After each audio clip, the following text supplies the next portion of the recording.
Your GMC Envoy transmission works great with the engine cold, but shortly after the engine warms up, the transmission loses all forward gears and reverse.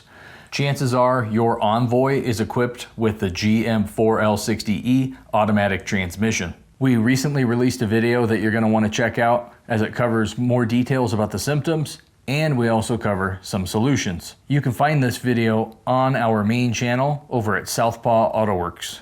Links to both the channel and this specific video can be found in the video description of this video. My name is Robert, and I will see you over at Southpaw Autoworks.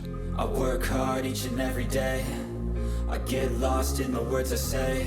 I don't push pause, no, I push play. I won't stop till I hear him say